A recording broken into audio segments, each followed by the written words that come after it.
দোয়া এবং তাওবা কবুল হওয়ার পদ্ধতি সম্পর্কে আলোচনা করব। আমরা আল্লাহ তাআলার কাছে প্রতিনিয়তই আমাদের জীবনের প্রয়োজনে দোয়া করে থাকি। পাশাপাশি আমাদের গুনাহের ক্ষমার জন্য আল্লাহ তাআলার কাছে আমরা তওবা করে থাকি। আল্লাহ তাআলার কাছে কোন পদ্ধতিতে দোয়া করলে, কোন পদ্ধতিতে তওবা করলে আল্লাহ তাআলা আমাদের দোয়া এবং তাওবায় সাড়া দিবেন, আমাদের দোয়া কবুল হবে, তাওবা কবুল করবেন, জীবনের সকল গুনাহ খাতা মাফ করে দিবেন, আর আমাদের জীবনের সকল হালাল চাওয়াগুলিকে আল্লাহ তাআলা পূর্ণ করে দিবেন, তা আমাদের প্রিয় নবী মুহাম্মদুর রাসূলুল্লাহ আমাদেরকে শিক্ষা দিয়ে গিয়েছেন। নবী সাল্লাল্লাহু আলাইহি ওয়াসাল্লাম এর জীবন থেকে আমরা দেখতে পাই নবীজি আল্লাহ তাআলার কাছে কিভাবে দোয়া করতেন। নবী সাল্লাল্লাহু আলাইহি ওয়াসাল্লাম একজন বেগুনাহ মাসুম আল্লাহ রাসূল হওয়া সত্ত্বেও কিভাবে আল্লাহর কাছে তওবা করতেন, ইস্তেগফার করতেন। আমরা সেই সুন্নতের পদ্ধতি অবলম্বন করব, কারণ সকল ইবাদত কবুল হওয়ার জন্য পূর্ব শর্ত হলো রাসূল সাল্লাল্লাহু আলাইহি ওয়াসাল্লামের সুন্নতের পদ্ধতি অনুসরণ করা। দোয়াও একটা কি ইবাদত, দোয়া কি একটা ইবাদত, এটা একটি নফল ইবাদত। আমরা আমাদের যত প্রয়োজন আছে জীবনের, এই প্রয়োজনগুলিকে আরবিতে বলা হয় হাজত, চাহিদা, চাওয়া পাওয়া। আমাদের অসুস্থতা আছে, আল্লাহর কাছে আমরা অসুস্থতার জন্য মুক্তি চাই। আমাদের চাকরি নাই, সন্তানের চাকরি নাই, আমরা আল্লাহ তাআলার কাছে কর্ম চাই। ব্যবসা বাণিজ্য নাই, আল্লাহ তাআলার কাছে কর্মসংস্থান চাই। ছেলে মেয়েরা বিপদে আছে, আল্লাহ তাআলার কাছে পরিত্রাণ চাই। পারিবারিক সামাজিক জীবনে নানা রকমের বিপদে মুসিবতে আছি, আল্লাহ তাআলার কাছে আমরা পানাহ চাই। এটাকে বলা হয় হাজত। এই হাজত বা প্রয়োজন পূরণ করার জন্য রাসূলুল্লাহ সাল্লাল্লাহু আলাইহি ওয়াসাল্লাম আমাদেরকে শিক্ষা দিয়ে গেলেন। নবীজি সালাতুল হাজত নামক 2 রাকাত নামাজ পড়তেন। বলেন সুবহানাল্লাহ। যখনই প্রয়োজন দেখা দিত, জীবনের যখনই চাওয়া পাওয়া সামনে আসতো, নবীজি নামাজে দাঁড়িয়ে যেতেন। নবীজির সাহাবারা নামাজে দাঁড়িয়ে যেতেন। ক্ষুধায় কষ্ট পাচ্ছেন, নামাজে দাঁড়িয়ে যেতেন সাহাবারা। অসুস্থতায় ভুগছেন, সাহাবারা নামাজের মধ্যে দাঁড়িয়ে যেতেন। আমরা আমাদের স্বভাব কি, যখন আমরা বিপদে পড়ি আমরা অন্য কাহারও ধারস্থ হই, যখন আমরা ক্ষুধার্ত হই কাহারো কাছে খাবার প্রার্থনা করি, যখন আমরা বিপদে মুসিবতে পড়ি তখন আমাদের সে ভালো অবস্থানে যে তার কাছে গিয়ে হাত পাতি। অথচ আল্লাহর নবী শিখিয়ে গেলেন, যখনই তোমার জীবনের কোনো হাজত দেখা দিবে, প্রয়োজন দেখা দিবে, তখন সবচেয়ে বড় মালিক, গোটা দুনিয়ার সকল কিছুর আদার যিনি মালিক, সেই মালিকের কাছে তুমি ধর্ণা দাও, 2 রাকাত নামাজ পড়ো। নামাজ পড়ে তোমার প্রার্থনাগুলো আল্লাহর কাছে বলো। আল্লাহ তাআলা তোমার জীবনের সকল হাজত, সকল প্রয়োজন পূরণ করে দিবেন। আমার ভাইয়েরা, আল্লাহর নবী সাল্লাল্লাহু আলাইহি ওয়াসাল্লাম যখনই কোনো প্রয়োজনে, জীবনের কোনো ভালো কাজ বাস্তবায়ন করার জন্য উম্মতের প্রয়োজন হবে, যখনই কোনো কিছু হাজত পূরণ করতে উম্মত চাইবে, নতুন ব্যবসা করতে চায়, ব্যবসাটা সঠিকভাবে হবে কিনা, ব্যবসার সিদ্ধান্তটা ঠিক আছে কিনা, এই সিদ্ধান্ত কার কাছে জানতে চাইবে। নবীজি বলেন, যখন তুমি কোনো ব্যবসা শুরু করতে চাও, নতুন কোনো বাড়িঘর করতে চাও, ছেলে মেয়ের বিয়ে শাদী দিতে চাও, সিদ্ধান্ত নিতে পারছো না, তুমি বিপদে আছো, কিং কর্তব্য বিমূঢ় হয়ে আছো, এই কাজ করলে তোমার কল্যাণ হবে কি হবে না, এই কাজের ভিতরে তোমার মঙ্গল আছে কি নাই তুমি তো বুঝো না। ও আমার উম্মত, তখন তুমি ওযু করো, ওযু করে পবিত্র হয়ে 2 রাকাত নামাজ পড়ো। নামাজ পড়ে আল্লাহ তাআলার কাছে তোমার কাজের কথা বলো। আল্লাহ রাব্বুল আলামিন কুদরতি ভাবে তোমার এই অন্তরের ভিতরে তখন এই কাজের প্রতি যদি তোমার আগ্রহ সৃষ্টি করে দেয়, তুমি বুঝে নিবা এই কাজটির ভিতরে কল্যাণ আছে। আর যদি এই কাজের জন্য আল্লাহ তাআলা তোমার মনের ভিতরে কোনো আগ্রহ সৃষ্টি না করে, তাহলে বুঝবা এই কাজের মধ্যে তোমার কল্যাণ নাই। অথবা আল্লাহ রাব্বুল আলামিন স্বপ্ন চোখে তোমাকে দেখিয়ে দিবেন এই কাজের মধ্যে কল্যাণ আছে কি নাই। যদি কল্যাণ থাকে, মনে করো তোমার মন টানে, তাহলে তুমি এই কাজটি করো। আর যদি মনটা না টানে অথবা স্বপ্নে কিছু না দেখো, তাহলে বুঝবা তোমার এই কাজের মধ্যে কোনো কল্যাণ নাই, তুমি এই কাজটি করবে না। তাহলে কাজ করার আগেই আল্লাহর কাছে সিদ্ধান্ত চাইতে হবে, নাকি কাজ করার পরে চাইতে হবে বলেন? পর্দার আড়ালের মা বোনেরা, আমরা জীবনে এমন অনেক কাজের সাথে সম্মুখীন হই যে আমি এই কাজটি করব, এই কাজটি সঠিক কি বেঠিক, করা ঠিক হবে কি হবে না, আমি আপনি সিদ্ধান্তহীনতায় ভুগি, তাই না? এই সিদ্ধান্ত কার কাছে আমি জানতে চাইবো যে আমার এই কাজটি করা ঠিক কি ঠিক না? কিন্তু কাজ করার পরে আমরা যখন ভুল হয়, তখন আল্লাহর কাছে আমরা ক্ষমা চাই, মানুষের সাথে শেয়ার করি যে কাজটি আমার কি হয়েছে, এই কাজের দ্বারা আমার ক্ষতি হয়েছে। কিন্তু নবী শিখিয়ে দিলেন এই কাজ করার আগে তুমি 2 রাকাত সালাতুল হাজত নামাজ পড়ো। নামাজ পড়ে আল্লাহর কাছে তুমি জানতে চাও, আল্লাহ এই কাজটি আমার করা ঠিক কি ঠিক না, আল্লাহ তাআলাই তোমাকে জানিয়ে দিবে। আর এই পদ্ধতিতে যদি তুমি কাজ করতে পারো, তাহলে তোমার জীবনের কোনো কাজ বিফল যাবে না। সুবহানাল্লাহ। আমার ভাইয়েরা, মুসলিম শরীফের 1027 নম্বর হাদিসে এসেছে, নবী সাল্লাল্লাহু আলাইহি ওয়াসাল্লাম সালাতুল হাজাতের ব্যাপারে নবী সাল্লাল্লাহু আলাইহি ওয়াসাল্লাম বলেন, মান তাওয়াদ্দা ফাহসানা উযুয়া, যখন তোমাদের কোনো প্রয়োজন দেখা দিবে, যখন তুমি আল্লাহর কাছে কিছু চাইবে, যখন কোনো কাজ করার জন্য সিদ্ধান্ত নিতে যাবে, সর্বপ্রথম তুমি সুন্দরভাবে ওযু করবা। হে উম্মতেরা, তুমি সুন্দরভাবে ওযু করবে। সুন্দরভাবে ওযু করার পরে সুম্মা সাল্লা রাকাতাইন, এরপরে তুমি 2 রাকাত নামাজ পড়বে। সুন্দরভাবে ওযু করে 2 রাকাত নামাজ আদায় করবে। নামাজ আদায় করার পরে ইউতিকুহা আতাহুল্লাহু মা সাআলা, তারপরে নামাজ পড়ে তুমি আল্লাহ তাআলার কাছে তোমার ওই কাজের কল্যাণের বিষয় আল্লাহর কাছে চাইবা। আল্লাহর কাছে বলবে, রব্বুল আলামিন, আমার এই কাজ আমি করতে চাচ্ছি, এই কাজের বিষয়ে কল্যাণ আছে কিনা আমি জানি না। ওগো মালিক, যদি এই কাজের মধ্যে কল্যাণ থাকে, আপনি এই কাজটি করার জন্য আমাকে সহজ করে দেন। আল্লাহর নবী সাল্লাল্লাহু আলাইহি ওয়াসাল্লাম বলেন, কেউ যদি এই পদ্ধতিতে কোনো কাজ ধরে, কেউ যদি এই পদ্ধতিতে কোনো কাজ করার জন্য হাত দেয়, আর এইভাবে যদি সুন্দরভাবে ওযু করে 2 রাকাত নামাজ পড়ে আল্লাহর কাছে এই কাজের বিষয়ে সিদ্ধান্ত চায়, আল্লাহর নবী সাল্লাল্লাহু আলাইহি ওয়াসাল্লাম বলেন, আতাহুল্লাহু মা সাআলা, আল্লাহ তাআলা অবশ্যই তাকে তা দান করবেন যে বিষয়ে এই বান্দা আল্লাহর কাছে প্রার্থনা করেছিল। সুবহানাল্লাহ। আল্লাহ রাসূল বলেন, অবশ্যই আল্লাহ তাআলা তাকে দিবেন। যে বান্দা আল্লাহর কাছে চাইবে, যা চাইবে আল্লাহ তাকে তাই দিবেন। কিন্তু বিষয় হলো, আমরা বড় তাড়াহুড়া করি, আমরা বড় অধৈর্য, দোয়া করার পরে সাথে সাথে দোয়া কেন বাস্তবায়িত হয় না, আমরা বড় ব্যতিব্যস্ত হয়ে যাই। আপনারা শুনলে খুশি হবেন, আল্লাহর নবী সাল্লাল্লাহু আলাইহি ওয়াসাল্লাম বলেছেন, আমার উম্মত জীবনে যত দোয়া করবে, প্রত্যেকটি দোয়াই আল্লাহ তাআলা কবুল করে নেবেন। বান্দার কোনো দোয়া ফেরত আসবে না, বান্দার কোনো দোয়া বিফলে যাবে না। বান্দা যদি সঠিকভাবে রাসূলের সুন্নাহ পদ্ধতিতে দোয়া করে, বান্দার জীবনের কোনো দোয়াই বিফল যাবে না। কিন্তু এখন আপনি দোয়ার সুফল পান না কেন? নবীজি বলেন, বান্দার দোয়াকে 3 ভাবে কবুল করা হবে। কয় ভাবে? কথা বলি, কয় ভাবে? নবীজি বলেন, বান্দার দোয়াকে 3 ভাবে কবুল করা হবে। 1 নাম্বার হলো, যখন দোয়া করবে, যদি আল্লাহ মনে করে এই বান্দার এখনই এই জিনিসটা প্রয়োজন, আল্লাহ তখনই দিয়ে দিবে। সুবহানাল্লাহ। আর আল্লাহ তাআলার ইলমে তো আছে এই জিনিসটা তার জন্য কল্যাণ কি অকল্যাণ।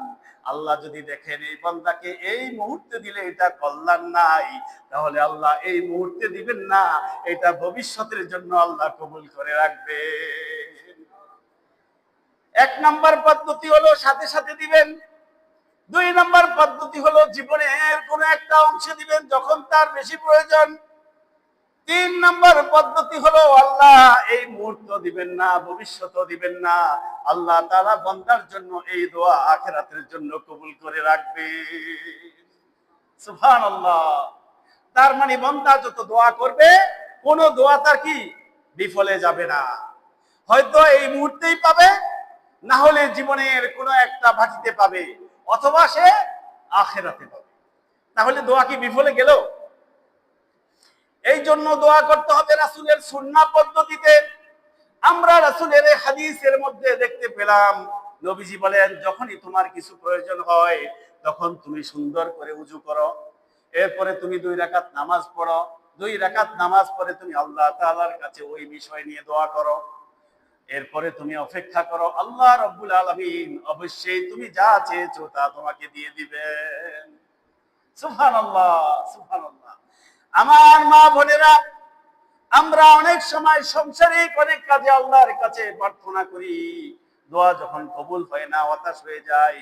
আপনারা তো হাদিসের বিষয়টা শুনলেন, আপনার দোয়া অবশ্যই অবশ্যই আল্লাহ তাআলা মঞ্জুর করেছেন। যখন আপনার জন্য কল্যাণ মনে করেন তখনই আপনাকে দিয়ে দিবেন। এই জন্য অধৈর্য হওয়া যাবে না। দোয়া করে আল্লাহর কাছে কি করতে হবে? অপেক্ষা করতে হবে, ধৈর্য ধরতে হবে। ধৈর্য ধরতে পারাটাও একটা ইবাদত, দোয়া করতে পারাটাও একটা ইবাদত। দোয়াটাও কি একটা ইবাদত, ধৈর্য ধরাটাও কি একটা ইবাদত। আমার বন্ধুগণ, যখনই আমরা বিপদে পড়ব, যখনই কোনো কিছু আমাদের প্রয়োজন হবে, আমরা একমাত্র মহান মালিকের কাছে চাইবো। আমরা কার কাছে চাইবো? মুমিন বান্দা তার প্রয়োজন, এমনকি একটা যদি জুতা লেসও দরকার হয় সেইটাও সে আল্লাহর কাছে চাইবে। বলেন সুবহানাল্লাহ। মুমিন বান্দা কোনো কিছুই অন্য কারোর কাছে চাইবে না। মুমিন বান্দা শুধু মুহতাজ কার কাছে? আল্লাহর কাছে, আর কারো কাছে না। আমি ধরুন ওনার কাছে কিছু চাচ্ছি, এখন ওনার মনের মালিক কে? কথা বলি আল্লাহ। তাহলে ওনার কাছে না চেয়ে যদি আল্লাহর কাছে চাই যে রব্বুল আলামিন, এই আপনার এই বান্দার কাছে আমার এই জিনিসটা আছে, এই প্রয়োজনটা আছে, আপনি তার মনটাকে ঘুরিয়ে দেন, সেজন্য আমাকে এই বিষয়ে সহযোগিতা করে।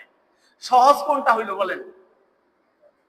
ওনার কাছে একবার চাইলাম, উনি রাজি হইল না। আবার আপনাকে দিয়ে সুপারিশ করাইলাম, উনি রাজি হলো না। আরো 5 জনকে দিয়ে সুপারিশ করাইলাম, উনি রাজি হইল না। সর্বশেষ হতাশ হয়ে এবার আল্লাহর কাছে গেলাম। পদ্ধতি সঠিক কোনটা ছিল? প্রথমেই আল্লাহর কাছে ধর্ণা দেওয়া দরকার ছিল, তাই না? তাহলে সাবি যদি ওখান থেকে ঘুরে দিত, সরাসরি কানেক্ট হয়ে যেত, তাই না? সুবহানাল্লাহ।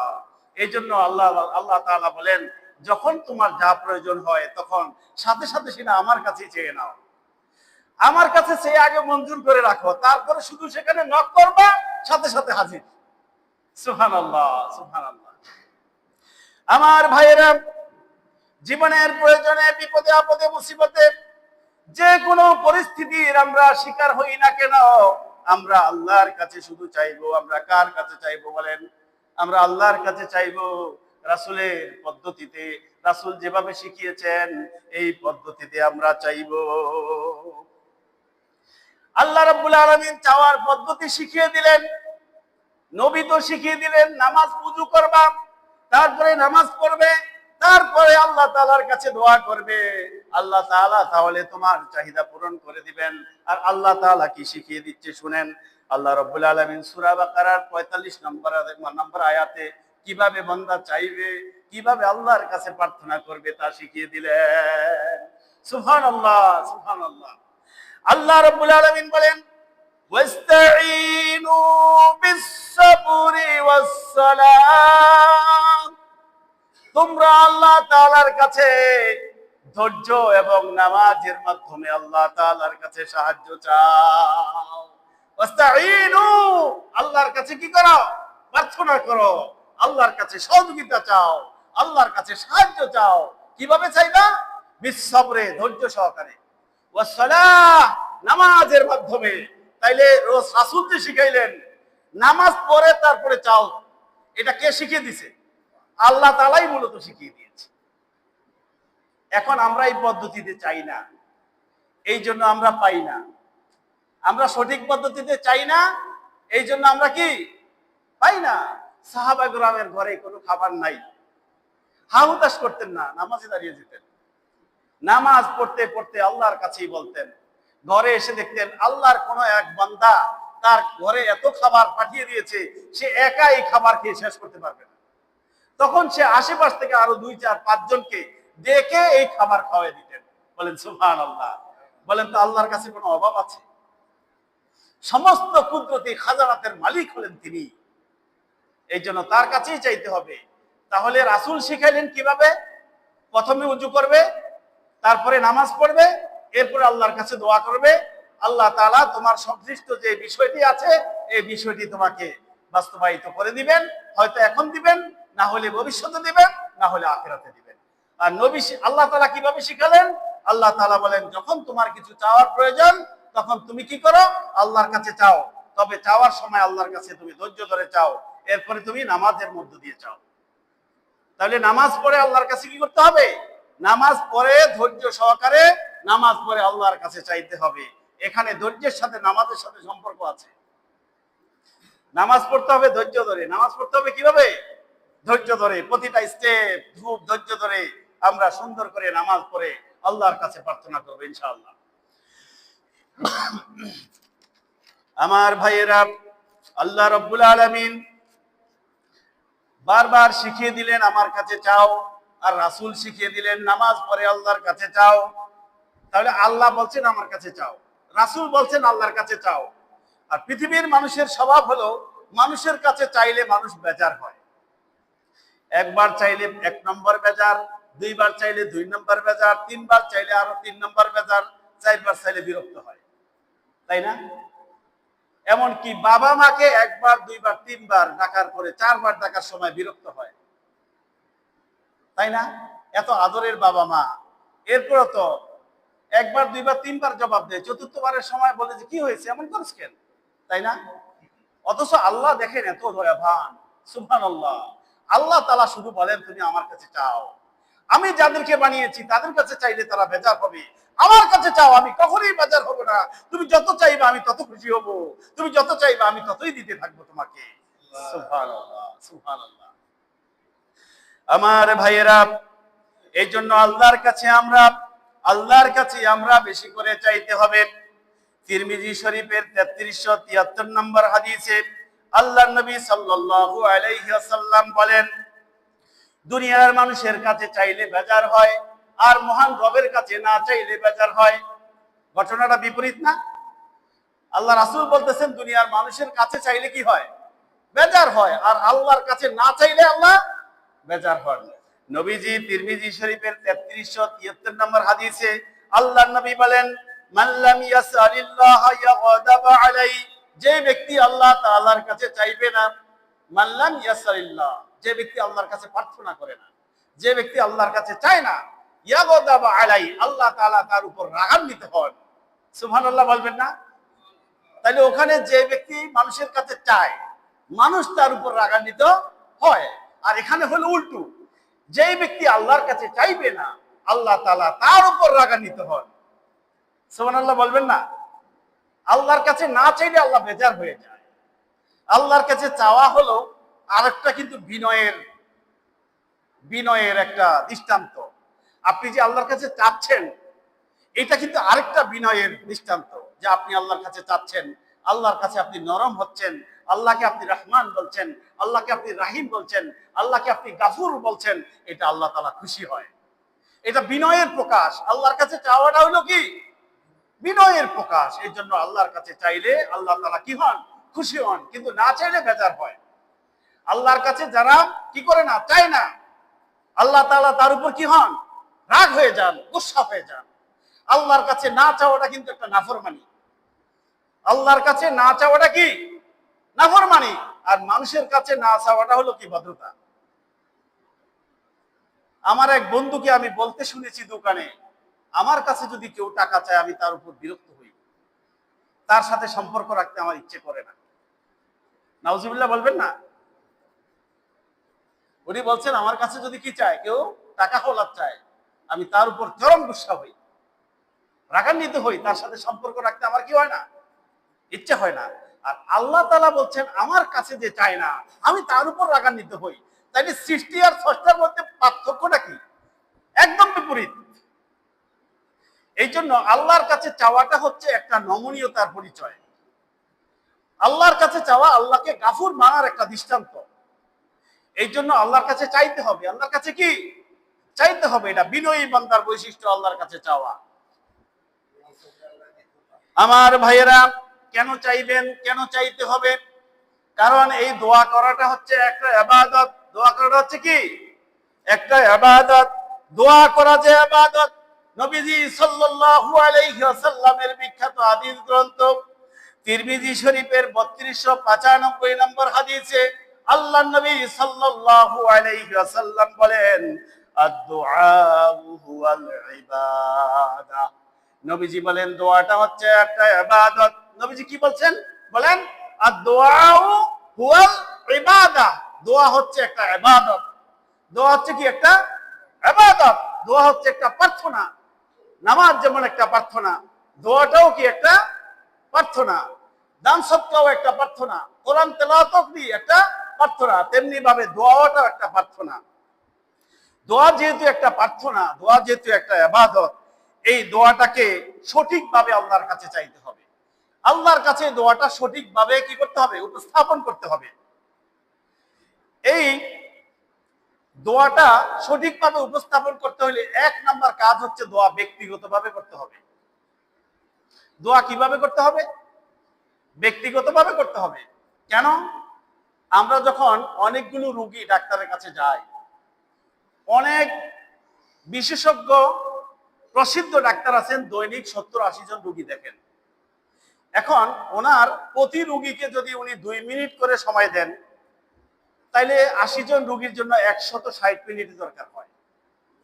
এটা না করে সব রোগীদেরকে ডাকলেন, এরকম বসালেন, কার কি সমস্যা বলেন, উনি মুখে বলে দিলেন, সবাই লিখে নিল বা নোট করে নিল, সলিউশন তো হয়ে যায়, তাই না? কিন্তু আলাদাভাবে উনি কেন স্যাম্পলে ডাকলেন? আর সবাই, এই প্রত্যেকটা মানুষ যারা এখানে অপেক্ষা করছে সিরিয়াল দিয়ে, তাহলে 160 মিনিট ওই রোগীরও অপেক্ষা করতে হবে, তাই না? অপেক্ষা করতে হবে না? তাহলে এত সময় কেন নিলেন? এত পদ্ধতি কেন? একজন একজন করে। আবার যিনি রুগী ঢুকার সাথে সাথে কনফাউন্ডার বের হয়ে যায়। রুগী আর ডাক্তার ছাড়া কেউ থাকা এখানে কি নাই, বৈধ না। দরজা বন্ধ করে দেওয়া হয়। একান্তভাবে ডাক্তার তার কথাগুলি শুনেন, একটু মনোযোগ দিয়ে শুনেন। একান্তভাবে ডাক্তার তার মনোযোগ দিয়ে কথাগুলি শুনেন। এরপরে কি করেন? তিনি তাকে সাজেশন করেন, প্রেসক্রাইব করেন। এরপরে এই লোক কি করে? এই পদ্ধতিতে ঔষধ খায়, তারপরে চেক আপ গুলো করে। আল্লাহ তাআলা চাইলে তাকে সুস্থ করে দেন, তাই না? যেই ডাক্তার এইভাবে কথা শুনে না, যেই ডাক্তারের কাছে মনের কথা একান্ত বলা যায় না, সেই ডাক্তারকে রোগীরা কি পছন্দ করে? ভিজিট যাইনে কিন্তু মনের কথা বলতে পারে নাই, এমন ডাক্তারের কাছে কোন রোগী যাইতে পছন্দ করে না। এবং ওই কথা শোনার সময় সে ফোন কল রিসিভ করুক, কোন কোম্পানির সাথে দেখা করুক, কোম্পানির কোন প্রতিনিধির সাথে দেখা করুক, এটা কি রোগী পছন্দ করে? একটু কথা বলেন, পছন্দ করে? রোগী ওই সময় চায় শুধু আমাকেই সময় দিবে, অন্য কোনো কথা হবে না, অন্য কোনো দিকে সে তাকাবে না, অন্য কোনো কিছু চিন্তা করবে না, তাই না? এটা পছন্দ করে কে? রোগী। এই উদাহরণটা কেন দিলাম? আপনি যখন প্রার্থনা করবেন, আপনি যখন দোয়া করবেন, তখন সম্পর্কটা আপনার সাথে আর আল্লাহর সাথে হয়। আপনার সাথে আর কার সাথে? মালিকের সাথে হয়। এখন ওখানে এই যে 80 জন রোগী বা 70 জন রোগী তিনি দেখলেন, এই 80 জন রোগীর 80 রকমের কথা, 80 রকমের ব্যথা, তাই না? 80 রকমের ঔষধ তাকে দিতে হয়েছে। কিন্তু এখানে যে যত লোক আসছি আমরা বা যারা প্রার্থনা করব, প্রত্যেকের ব্যথা কি এক? সবাই বলেন, প্রত্যেকের কথা কি আল্লাহর কাছে এক? প্রত্যেকের গুনাহ কি এক? প্রত্যেকের দোষ ত্রুটি কি এক? তাহলে যৌথভাবে কিভাবে হবে? আমার কথা ওই ডাক্তারের মতো বলেন। আপনি ডাক্তারের কাছে আপনি একান্ত বলতে পছন্দ করলেন, এখানে আপনি সবাই মিলে বলতে কেন পছন্দ করলেন? ওখানে তো আপনি কি পাপ করছেন আপনি ছাড়া, মালিক ছাড়া কেউ জানে না। জানে? দোষ করলেন আপনি, ইমামের লাগিয়ে দিলেন। ইমাম বলতেছে রব্বানা যালামনা, হে আল্লাহ আমি আমার উপর জুলুম করেছি। ইমাম জুলুম করছেন না আপনি জুলুম করছেন? রব্বানা যালামনা মানে কি? রব্বানা হে আমার প্রতিপালক, যালামনা আমি আমার উপর জুলুম করছি। ইমাম সাহেব জুলুম করছেন আপনি করছেন? ইমাম সাহেব অপরাধ করলে তিনি জুলুম করছে, কিন্তু আপনিও তো জুলুম করছেন, তাই না? তো লাগাই দিলেন যে ইমামের। এই জন্য প্রার্থনার সঠিক সঠিক সঠিক পদ্ধতি হলো প্রার্থনা হবে শুধু মেন আর হচ্ছে আল্লাহ, বান্দা আর আল্লাহ। ব্যক্তিগতভাবে কথা হবে আল্লাহর সাথে, একান্ত চুপি চুপি আলাপ। মুনাজাত মানে কি বলেন? মুনাজাত মানে হলো একান্ত চুপি চুপি আলাপ। আমার মনের কথাগুলি, আমার অসুবিধার কথাগুলি, আমার চাওয়া পাওয়াগুলি, আমার অপরাধের কথাগুলি আল্লাহর কাছে আমি একান্ত বলবো। আর আল্লাহ তাআলা চাইলে আমার প্রার্থনায় তিনি খুশি হইলে আমাকে আল্লাহ তাআলা মাফ করে দিবেন। বলেন সুবহানাল্লাহ। যৌথভাবে কোথায় কোথায় মোনাজাত নবীজি করেছেন, সেটার জায়গাগুলো ভিন্ন ছিল। যুদ্ধের ময়দানে নবীজি যৌথভাবে মোনাজাত করেছেন। খন্দকের যুদ্ধে নবীজি হাত উঠিয়েছেন, হাত এত উপরে উঠিয়েছেন নবীজির বগলের শুভ্রতা পর্যন্ত প্রকাশ পেয়েছে। এরপরে নবীজি বৃষ্টির প্রার্থনার জন্য যে দোয়া করেছেন সেখানে তিনি হাত উঠিয়েছেন। এরকম কয়েক জায়গাতে পাওয়া যায়। কিন্তু প্রত্যেক নামাজের পরে, ফরজ নামাজের পরে যখন দোয়া কবুল হয়, এই সময় সবাই মিলে ইমাম সাহেবের লাগাই দিলেন আপনার ব্যথার কথা, আপনার কষ্টের কথা আপনি ব্যক্তিগতভাবে কেন বললেন না আল্লাহকে? আপনার ব্যক্তিগত কথা আল্লাহকে ব্যক্তিগতভাবে বলার দরকার ছিল না? কথা বলেন, দরকার ছিল না? তাইলে ইমাম সাহেবের দিয়া কাজ সারে দিয়া আপনি বাসায় চলে গেলেন, নিশ্চিন্তে ঘুমাইলেন, আর মনে মনে ভাবলেন আমার তো গুনাহ মনে মাফ। কিভাবে বুঝলেন বলেন? ইমাম সাহেব মাঝে মধ্যে করুক ব্যক্তিগতভাবে, যৌথভাবে মাঝে মধ্যে দোয়া করুক, যেহেতু হাদিস থেকে আছে মাঝে মধ্যে নবীজি করেছেন। কিন্তু শুধু ইমামের উপর নির্ভরশীল কেন হয়ে গেলেন? ব্যথা তো আমার, কষ্ট তো আমার, অপরাধ আমার, আপনি কেন ইমামের উপর ডিপেন্ডেবল হইলেন? আর ইমামের দোয়া যে কবুল হবে আপনি কিভাবে বুঝলেন? আপনি কিভাবে বুঝলেন যে আপনার ব্যথা তিনি কি করছেন? গোসল করে দিয়েছেন। আল্লাহ চাইলে কবুল করবেন, আল্লাহ চাইলে তিনি কবুল করবেন, কিন্তু আপনার ব্যথার কথা একজনের উপর, কাদের উপর কেন ছেড়ে দিলেন আপনি? আপনার কি কোনো দায়িত্ব নেই? সুবহানাল্লাহ। নবী সাল্লাল্লাহু আলাইহি ওয়াসাল্লাম এই জন্য দোয়ার সুন্নাহ শিখিয়ে দিলেন। দোয়ার সুন্নাহ হলো ব্যক্তিগতভাবে মুনাজাত করা, ব্যক্তিগতভাবে চুপি চুপি আল্লাহর কাছে প্রার্থনা করা। তাহলে দোয়ার সুন্নাহ হলো কি? এক নম্বরে শিখলাম ব্যক্তিগতভাবে দোয়া বেশি বেশি করতে হবে। কেমন? একে একে বেশি বেশি কাঁদতে হবে আল্লাহর কাছে। দুই নম্বর হচ্ছে প্রত্যেক ফরজ নামাজের পরে দোয়া কবুল হয়। কখন দোয়া কবুল হয়? প্রত্যেক ফরজ নামাজের পর পর দোয়া কবুল হয়। কিন্তু শর্ত কি? হাত উঠানো হলো সুন্নাত, হাত না উঠাইলেও কিন্তু আপনার দোয়া কবুল হবে। আপনি বসে বসে মাসনুন দোয়াগুলি পড়েন, নামাজে সালাম ফিরানো হয়েছে, আপনি পড়েন আল্লাহুম্মা আনতাস সালাম ওয়া মিনকাস সালাম তাবারাকতা ইয়া যাল জালালি ওয়াল ইকরাম। আপনি আয়াতুল কুরসি পড়েন, আপনি সুবহানাল্লাহ 33 বার পড়েন, আলহামদুলিল্লাহ 33 বার পড়েন, আল্লাহু আকবার 33 বার পড়েন, একবার লা ইলাহা ইল্লাল্লাহ মুহাম্মাদুর রাসূলুল্লাহ পড়েন, অন্যান্য মাসনুন দোয়াগুলি আছে এগুলি আপনি পড়েন বসে বসে। এরপরে আপনি কি করেন? এবার আল্লাহর কাছে আপনি চান। আগে তো আল্লাহর কাছে খুশি করবেন আল্লাহকে, তাই না? তারপরে তো চাইবেন। দুনিয়ার রাজা প্রজা বাদশাহ মাতবর এদের কাছে গেলে প্রথমে কি যায় বলেন যে আমাকে জিনিসটা দেন? কথা বলেন। নাকি প্রথমে যে তার কাছে কিছুক্ষণ গল্প করেন, সুবিধা অসুবিধার কথা বলেন, সুখ দুঃখ শেয়ার করেন, এরপরে যখন তার মনটা নরম হয় তারপরেই তো বলেন নাকি? তা আল্লাহর কাছে আসসালামু আলাইকুম রাহমাতুল্লাহ, আসসালামু আলাইকুম রাহমাতুল্লাহ, আল্লাহুম্মা আমিন বিরহমাতিকা ইয়া আরহামার রাহিমিন, এটা কেন করলেন? তাহলে ফরজ নামাজের পরে দোয়া কবুল হয়। তাহলে দোয়া কবুল হওয়ার জন্য কি করতে হবে? নামাজের সালাম ফিরিয়ে মাসনুন দোয়া পড়তে হবে, এরপরে আল্লাহর কাছে দোয়া করতে হবে। কেমন? এরপরে হচ্ছে আজান এবং একামতের মধ্যখানে দোয়া কবুল হয়। আজান যখন শেষ হয়ে যায় একামত শুরু হওয়া পর্যন্ত এই মাঝখানে দোয়া কবুল হয়। বলেন সুবহানাল্লাহ। এই সময় দোয়া করবেন বেশি বেশি, এই সময় পারলে নামাজ পড়বেন, এই সময় দোয়া করবেন, এই সময় দোয়া কবুল হয়। যতক্ষণ একামত না বলে মুয়াজ্জিন ততক্ষণ পর্যন্ত দোয়া করতে থাকবেন, এই সময় দোয়া কবুল হয় আল্লাহর কাছে। আমরা এই সময় দোয়া করবো ইনশাআল্লাহ। যারা পর্দার মা বোনেরা আছেন, আপনারা আজানের পর পর আল্লাহর কাছে দোয়া করবেন। আগেই কি করবেন? গোসল করে রেডি থাকবেন, নামাজের জন্য প্রস্তুত থাকবেন। আজান হয়ে গেছে, নামাজ পড়েন, আল্লাহর কাছে দোয়া করেন, এই সময় দোয়া কবুল হয়। তাহলে 1 নম্বরে ফরজ নামাজের পরে দোয়া কবুল হয়। 2 নম্বরে কি বলেছি? আজান এবং একামতের মধ্যখানে এই সময়টাতে কি হয়? দোয়া কবুল হয়। 3 নম্বরে হচ্ছে যখন আমরা সফর অবস্থায় থাকবো তখন দোয়া কবুল হয়। তখন মা বাবা কেউ থাকে না, ভাই ব্রাদার কেউ থাকে না, আত্মীয় স্বজন কেউ থাকে না, আপনজন বলতে কেউ থাকে না সাথে। ওই সফর অবস্থায়, ওই জার্নি অবস্থায়, ওই ভ্রমণ অবস্থায় একমাত্র মালিক ছাড়া আর কেউ বন্ধু আপনার নাই। সুবহানাল্লাহ। মানুষ তখন কিন্তু বড় অসহায় থাকে, যত বড় কোটিপতি হোক সফর অবস্থায় বড় অসহায় না বলেন? কেউ যদি 1 গ্লাস পানিও খাওয়ায় বিপদের সময়, আপনি তার উপর কত খুশি হন, অথচ আপনার বাড়িতে 10 জন কর্মচারী কাজ করে আর খায়। এই জন্য এই অবস্থাটা খুব সেন্সিটিভ। এই সময়টা, এই সময় আল্লাহ তাআলা দোয়া কবুল করেন। এই সময় দোয়া করতে থাকবেন। সফরে যতক্ষণ থাকবেন ততক্ষণ কি করতে থাকবেন?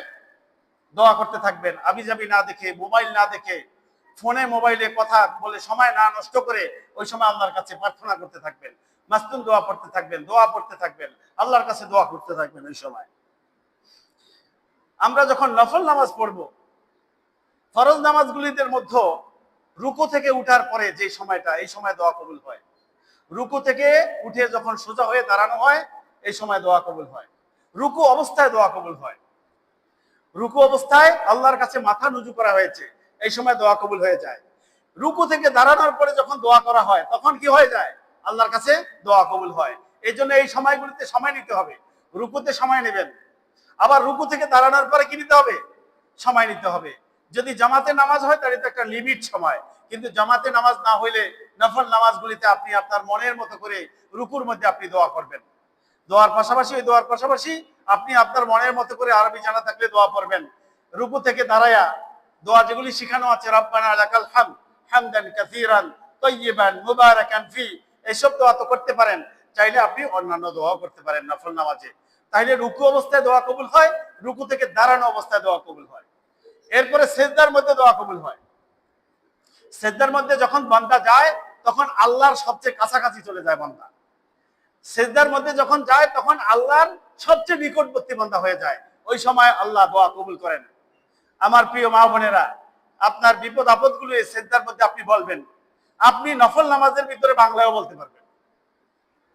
নফল নামাজের মধ্যে আরবি যদি না জানেন, নফল নামাজের মধ্যে আপনি বাংলায় বলতে পারবেন, কিন্তু অন্যান্য নামাজে না। ফরজ নামাজ তো সব আরবিতেই যে সমস্ত দোয়া শিখানো আছে। এরপরে সেজদা থেকে উঠার পরে 2 সেজদার মধ্যখানে দোয়া কবুল হয়। 2 সেজদার মধ্যখানে আমরা দোয়া করি, আল্লাহুম্মা গফিরলি ওয়ারহামনি ওয়াআফিনি ওয়াজবুরনি। এরকম অনেক দোয়া আমরা পড়ি, তাই না? ওয়াহদিনি। এইভাবে আল্লাহ রাসূল 5টা দোয়া শিখিয়েছেন। বিশেষ করে এখানে আমরা 5টা বাক্য বলে থাকি। এই 5টা বাক্য আল্লাহর কাছে খুবই দামি। আমরা এই সময় দোয়া করব। নফল নামাজ থাকলে আমি ব্যক্তিগত দোয়াও করতে পারবো ইনশাআল্লাহ। কেমন? এই সময় আমাদের আল্লাহ তাআলা দোয়া কবুল করেন, আমরা এই সময় দোয়া করব। উযুর পর দোয়া কবুল হয়। উযু করার পরে আপনি কালেমায়ে শাহাদাত পড়বেন। উযু করার পরে কালেমায়ে শাহাদাত পড়বেন। এই সময় আল্লাহ তাআলার কাছে আপনি অন্যান্য দোয়া করতে পারেন। আল্লাহ তাআলা দোয়া করবেন এই সময়, দোয়া কবুল করেন এই সময়। আমরা উযুর পরে, উযুর শুরুতে বিসমিল্লাহ পড়ব, উযুর শেষে কালেমায়ে শাহাদাত পড়ব। মাঝখানে অনেক দোয়া আছে যেগুলি আমরা কি করি, ছোটবেলা থেকে শিখে আসছি। এখানে অনেক দোয়ার অথেন্টিক কোনো কি নাই, অথেন্টিক কোনো দলিল নাই। এই জন্য এই দোয়াগুলোর কথা আমরা বলছি না। কিন্তু এই জন্য উযুর শুরুতে বিসমিল্লাহ পড়বেন, শেষে কালেমায়ে শাহাদাত পড়বেন। এটা হচ্ছে সবচেয়ে সুন্নাহ পদ্ধতি। আমরা এভাবে দোয়া করব ইনশাআল্লাহ। তারপরে গভীর রাতে যখন ঘুম ভেঙে যায়, হঠাৎ করে গভীর রাতে আপনার ঘুম ভেঙে গেল, কোনো কারণ ছাড়াই ঘুম ভেঙে গেছে, আপনি এই সময় আল্লাহর কাছে দোয়া করেন। এই সময় তাওবা করে আল্লাহর কাছে দোয়া করেন। রাসূলুল্লাহ বলেন, এই সময় বান্দা যে দোয়া করবে ওই দোয়াই আল্লাহ কবুল করে ফেলবেন। সুবহানাল্লাহি ওয়া বিহামদিহি। আপনি ঘুম ভেঙে গেছে, পেরেশানি আছে, দুশ্চিন্তা আছে, ব্যবসা নষ্ট হয়েছে, ছেলে মেয়েরা বিপদে আছে, যারা সংসারের প্রধান তারা শুধু জানে এটার ব্যথা, অন্যরা কিন্তু এটা জানে না। তাদের ঘুম হয় না, ঘুম ভেঙে গেছে আপনার, আপনি আল্লাহর কাছে আস্তাগফিরুল্লাহ পড়েন। আস্তাগফিরুল্লাহ রাব্বি মিন কুল্লি যামবি ওয়া আতুবু ইলাইহি লা হাওলা ওয়ালা কুওয়াতা ইল্লা বিল্লাহ। এরপরে দুরূদ শরীফ পড়েন, আল্লাহর কাছে দোয়া করেন, আল্লাহ আপনার দোয়া কবুল করেন। এরপরে যদি পারেন, আপনি যেহেতু জেগেই গেছেন, এটা একটা অপরচুনিটি, একটা চান্স হলো, আপনি 2 রাকাত নামাজ পড়েন, উজু করে সুন্দর করে 2 রাকাত নামাজ পড়েন।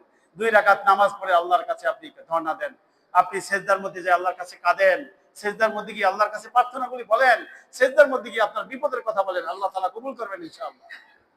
তাইলে আমরা সঠিক পদ্ধতিতে আল্লাহর কাছে দোয়া করলে আল্লাহ অবশ্যই কি করবেন, আমরা আল্লাহ তাআলা দোয়া কবুল করবেন। দোয়া আমরা চুপি চুপি করব, দোয়া আমরা গোপনে গোপনে করব। দোয়া আমরা কিভাবে করব? চুপি চুপি করব, আমরা গোপনে গোপনে করব। কারণ আমার দোষের কথা সবার সামনে মাইক দিয়ে বলে দেই। কে কে পছন্দ করেন? আসেন মাইকের সামনে, যে যা যা দোষ করছি জোরে জোরে বলবো, আর গ্রামবাসী শুনবে, আর আল্লাহকে বলবো আল্লাহ মাফ করে দেন। কেউ পছন্দ করি এটা? পছন্দ করি? তাইলে পছন্দ যদি না করি, আমার এই দোষের কথা, আমার এই ত্রুটির কথা আমি তো গোপনে গোপনেই আল্লাহর কাছে বলবো। আমি তো একা একই কাঁদবো, তাই না?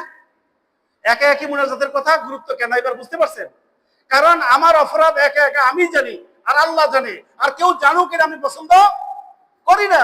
এই জন্য একা একই দোয়া বেশি বেশি করতে হবে। আমরা চুপি চুপি আল্লাহর কাছে চাইবো, চুপি চুপি আল্লাহর কাছে আবাদত করব, চুপি চুপি আল্লাহর কাছে কান্নাকাটি করব। তাহলে আল্লাহ তাআলা কি করবেন, আমাদের দোয়াকে কবুল করবেন। আর দোয়াটা হচ্ছে একটা ইবাদত, শুধু ইবাদত না, এটা হচ্ছে ইবাদতের একটা মগজ, এটা ইবাদতের একটা স্বাদ নির্যাস। অনেক মুসল্লি আছেন নামাজের পরে দোয়া না করলে কিন্তু মন খারাপ করেন, মনে কষ্ট হয় যে দোয়াটা করলে কি হতো। এটা কিন্তু তার দোষ না, এটা নবীজি বলছেন দোয়াটা হচ্ছে একটা ইবাদতের মগজ, একটা নির্যাস। এটা মনের একটা স্যাটিসফ্যাকশন, আমার মনের কি একটা স্যাটিসফ্যাকশন যে আমি দোয়া করেছি আল্লাহর কাছে, একটা তৃপ্তি। কিন্তু এই দোয়ার পদ্ধতিটা হলো কি, এই দোয়ার সঠিক পদ্ধতিটা হলো আপনি একা একা দোয়া করেন। দোয়ার সঠিক পদ্ধতিটা হলো আল্লাহর কাছে চুপি চুপি কান্না। দোয়ার সঠিক পদ্ধতিটা হলো আল্লাহর কাছে একান্ত ধর্ণা দেওয়া। কেমন? তাহলে আল্লাহ তাআলা কি করেন, দোয়াকে কবুল করেন। আল্লাহ রাসূল সাল্লাল্লাহু আলাইহি ওয়াসাল্লাম তার বিখ্যাত হাদিস তিরমিজি শরীফের 3371 নম্বর হাদিসে নবীজি বলেন, আদ-দুআউ মুখুল ইবাদা, আদ-দুআউ মুখুল ইবাদা। নবীজি বলেন আদ-দুআউ মুখুল ইবাদা। মুখুল মানে হচ্ছে মগজ। আল্লাহর নবী বলেন দোয়া হচ্ছে ইবাদতের মগজ, দোয়া হচ্ছে ইবাদতের নির্যাস। এই জন্য দোয়া করতে হবে আল্লাহর কাছে। আল্লাহর কাছে কি করতে হবে? সঠিক পদ্ধতিতে, সুন্নাহ পদ্ধতিতে আল্লাহর কাছে আমরা দোয়া করলে আল্লাহ তাআলা অবশ্যই দোয়া কবুল করবেন ইনশাআল্লাহ। এরপরে আমরা তো বললাম যে ফরজ নামাজের পরে সব সময় দোয়া কবুল হয়। এই সময় আমরা ফরজ নামাজের পরে, প্রত্যেক ফরজ নামাজের পরে দোয়া কবুল হয়। প্রত্যেক ফরজ নামাজের পরে আমরা কিছু মাসনুন দোয়া পড়বো, এরপরে আমরা দোয়া করে ফেলবো ইনশাআল্লাহ। ফরজ নামাজের পরে আরেকটা গুরুত্বপূর্ণ আমল হলো সালাম ফিরানোর পরে আমরা একবার আল্লাহু আকবার বলবো, 3 বার আস্তাগফিরুল্লাহ বলবো। সালাম ফিরানোর পরে এটা সুন্নাত, একবার আল্লাহু আকবার, 3 বার প্রথমে কি আল্লাহু আকবার, তারপরে আস্তাগফিরুল্লাহ, আস্তাগফিরুল্লাহ, আস্তাগফিরুল্লাহ। তারপরে আপনি কি করেন, মাসনুন দোয়া পড়েন। এর মধ্যে গুরুত্বপূর্ণ ভাইটাল অথেন্টিক দোয়া হচ্ছে কি আয়াতুল কুরসি। ফরজ নামাজের পরে আয়াতুল কুরসি পড়তে হবে। বিসমিল্লাহর সাথে আয়াতুল কুরসি পড়ুন। নবীজি বলেন যেই বান্দা প্রত্যেক ফরজ নামাজের পরে আয়াতুল কুরসি পড়ে, ওই বান্দা জান্নাতে যাবেই। সুবহানাল্লাহ বলবেন না? এখন ওই বান্দা জান্নাতে যাবেই, যায় না কেন? ওই বান্দা জান্নাতে যাবেই, যায় না এই জন্য যেহেতু সে শুধু মরে না। কথা বুঝতে পেরেছেন? এই বান্দাকে আল্লাহ জান্নাত দিবেনই, কিন্তু যাচ্ছে না কেন? জান্নাতে যাইতে হলে শর্ত কি? তাকে মরতে হবে। যেহেতু সে মরে নাই, এই জন্য সে জান্নাতে যায় নাই। তার মানে এই আমল যে করবে সে জান্নাতে যাবে ইনশাআল্লাহ। এই জন্য আমরা প্রত্যেক ফরজ নামাজের পরে কি পড়বো? কথা বলি জোরে, আয়াতুল কুরসি পড়বো। প্রত্যেক ফরজ নামাজের পরে কি পড়বো? আয়াতুল কুরসি পড়বো। প্রত্যেক ফরজ নামাজের পরে আয়াতুল কুরসি পড়লে কি লাভ হবে? জান্নাত পাওয়া যাবে। নবীজির বিশুদ্ধ হাদিস কিন্তু এটা। আল্লাহ নবী বলেন জান্নাতে যাবেই যে এই লোক আমল, যে বান্দা এই আমল করবে সে জান্নাতে যাবেই। শুধু যায় না যেহেতু সে মরে না, সে মরলেই জান্নাতে চলে যাবে। এই জন্য আমরা এই আমলগুলো করবো তো ইনশাআল্লাহ। এরপরে হাত তুলে দোয়া, হাত তুলে দোয়া করা যাবে। হাত তুলে দোয়া করা সুন্নত। রাসূলের জীবনের কিছু কিছু অংশে কোথাও কোথাও গুরুত্বপূর্ণ সময়ে নবীজি কি করেছেন? হাত তুলে দোয়া করেছেন। খন্দকের যুদ্ধের সময় হাত তুলে দোয়া করেছেন। ইস্তিসকার নামাজের সময় নবীজি কি করেছেন? হাত তুলে দোয়া করেছেন। হাত তুলে দোয়া করা যাবে, এটা যৌথভাবে সব সময় করা যাবে না। আপনি যখন চান বিশেষ কোনো ওয়াতে হাত তুলে দোয়া করা যাবে, কিন্তু একসাথে যৌথ মুনাজাত সব সময় করা যাবে না। যেহেতু ব্যক্তিগত সমস্যা, সব সময় একা একা আল্লাহর কাছে বলতে হবে। আর মুনাজাতের সময় যে হাত তোলা হয়, ব্যক্তিগতভাবে হাত তোলা, এটা হচ্ছে সুন্নাত। এটা হচ্ছে কি, আপনি চাইলে হাত না তুলেও দোয়া করতে পারেন, কিন্তু হাত যদি তুলেন তাহলে একটা সুন্নতের সওয়াব পাবেন আপনি। আর বলেন তবে দেখি, দুনিয়ার মানুষের কাছে যদি করজোর করেন, সে খুশি হয় না বেজার হয়? তাহলে আল্লাহর কাছে কেন করজোর করবো না? কথা বলেন, কেন করবো না? অবশ্যই করবো। এই জন্য আল্লাহর কাছে যখন আমরা হাত পাতবো, আল্লাহর কাছে যখন আমরা হাত উঠাবো, আল্লাহ তাআলা আমাদের কি করবেন? হাতকে ইনশাআল্লাহ কবুল করবেন। হাত উঠানোর পদ্ধতি, আপনি রাসূলুল্লাহ কাঁধ পর্যন্ত উঠাতেন, সিনা পর্যন্ত উঠাতেন। কখনো কখনো নবীজি সাল্লাল্লাহু আলাইহি ওয়াসাল্লাম কোন সময় হাত উঠাইতে উঠাইতে হাত এত উপরে উঠিয়েছেন, নবীজি রাসূলুল্লাহর বগলের শুভ্রতা প্রকাশ পেয়েছে। তার মানে কি বোঝা গেল? আপনি আল্লাহর যত কাছে যেতে পারবেন, তত হাত বেশি উঠাতে পারবেন। আল্লাহ আমাকে দাও, আমাকে দিয়ে দাও, আমাকে ক্ষমা করে দাও, এই কথা কখন বলা যায়? আপনি আল্লাহর যত কাছে হতে পারবেন, তাই না? হাত তত তাড়াতাড়ি উপরে উঠবে যত তাড়াতাড়ি আপনি আল্লাহর কি করতে পারবেন? আল্লাহর সাথে সম্পর্ক করতে পারবেন। এই জন্য হাত উঠিয়ে দোয়া করা কি সুন্নাত। আমরা হাত উঠিয়ে দোয়া করবো ইনশাআল্লাহ। সঠিক পদ্ধতিতে আমরা যদি দোয়া করি, তাহলে আল্লাহ তাআলা আমাদের অবশ্যই দোয়াকে কবুল করবেন এবং আমাদেরকে আল্লাহ তাআলা এর প্রতিদান দিবেন। আমরা আল্লাহর কাছে সঠিক পদ্ধতিতে দোয়া করব। সূরা মুমিনের 60 নম্বর আয়াতে আল্লাহ তাআলা এই দোয়া করার কথাই বলেছেন। আল্লাহ বলেন, ওয়াকালা রাব্বুকুম উদউনি আস্তাজিব লাকুম। আল্লাহ তাআলা, তোমার রব বলছেন, তুমি আমাকে ডাকো, উদউনি, তুমি আমাকে ডাকো, আস্তাজিব লাকুম, আমি তোমার ডাকে সাড়া দিব। বলেন সুবহানাল্লাহ। আল্লাহ শিখিয়ে দিলেন। আল্লাহ বলছেন তোমার রব বলতেছে, তুমি তোমার রবকে ডাকো, আর তোমার রব তোমার ডাকে কি করবেন? সাড়া দিবেন। তাহলে আমরা আল্লাহর কাছে আমরা কি করব? দোয়া করব। আল্লাহর 99 নাম মুখস্থ করে ফেলবো সবাই। আল্লাহ তাআলার গুণবাচক যে 99 নাম আছে, এই নামগুলি মুখস্থ করে ফেলবো। এই নামগুলি ধরে ধরে আল্লাহ তাআলাকে ডাকবো। সূরা আরাফের 180 নম্বর আয়াতে আল্লাহ তাআলা বলেন, ওয়ালিল্লাহিল আসমাউল হুসনা ফাদউহু বিহা। আল্লাহ তাআলার আছে অনেকগুলো গুণবাচক নাম। ওয়ালিল্লাহিল আসমাউল হুসনা, আল্লাহর অনেক গুণবাচক সুন্দর সুন্দর নাম আছে। ফাদউহু বিহা, আল্লাহর ওই নামগুলি ধরে ধরে আল্লাহকে ডাকো। সুবহানাল্লাহ। তাহলে কিভাবে ডাকবো শিখিয়ে দিলেন না? আল্লাহ তাআলা তো শিখিয়ে দিলেন কিভাবে ডাকতে হবে। তাহলে আমরা কি করব? আল্লাহ তাআলার কাছে সঠিক পদ্ধতিতে চাইবো, তাহলে আল্লাহ তাআলা আমাদের দোয়াকে কবুল করবেন। আসসালামু আলাইকুম রাহমাতুল্লাহ।